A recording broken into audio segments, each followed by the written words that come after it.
Turkish Get Ups. So, Turkish Get Up is a wonderful exercise, and I want you, before we start going through the movement itself, I want you to know something. We usually move this arm around in press in this direction, pull, do pull-ups, everything. Usually what happens is that in this joint, we move the arm in all the directions, and the joint, the torso part of the joint is still stable, right? And so the arm moves in all directions, and this part stays stable.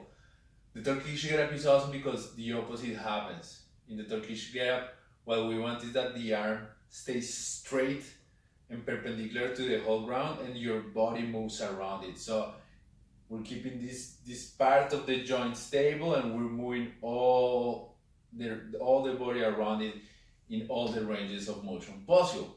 That is what you should keep in mind, because that tells you that one of the things that is most important is that arm position. Second thing about this movement is that this movement is a movement that is really all about the technique. It's all about the form. We want to produce this particular movement and then load it as much as we can. But the technique is a purpose in itself. It's not like in a snatch or a clean in which you develop technique in order to get more weight. Here's the opposite. First the movement, and the weight is secondary. We just want to add weight to make it more challenging, but the form itself is the purpose, right? Good. So let's go through the movement. And I like to start by standing up, because I think technically, in order to remember all the parts of the movement, this is easier. So I'm gonna start here. I'm gonna do it on my side so you can see it. As used a little bit here. So you see my arm is straight and it's perpendicular to the ground. I'm gonna stay like that the whole time. The hand can be a little bit loose, but the shoulder should be straight, right? So now I'm gonna lunge back with the opposite leg. That's it. And now I'm gonna kick that back leg in.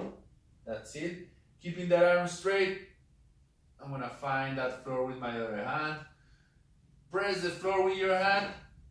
Kick that leg out. And now use this arm that is on the ground.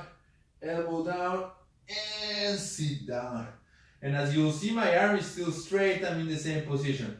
Good. Now I am in this situation here. I'm gonna keep everything as is. I'm gonna really use this leg that I just stomped on the ground, and really use this arm to sit up diagonally. Keep that arm straight up. There. Now I'm gonna press the floor away with my hand. Up. Good. Now I'm gonna bring my hips up. Good. I'm still straight, and now I'm gonna bring the knee under my hips. And I'm in the same position that I was before. I'm gonna be in the lunge position. And up. That is it. So, let's review the movements so that you can remember them. Arm straight, lunge with opposite leg, kick, hand, kick. Elbow, down, stomp, arm, sit up, press, hips, knee under hips, same position, and up. Give it a couple of tries there. There's a lot of steps, but once you do them, they're not as many. And remember, the priority there is that arm straight.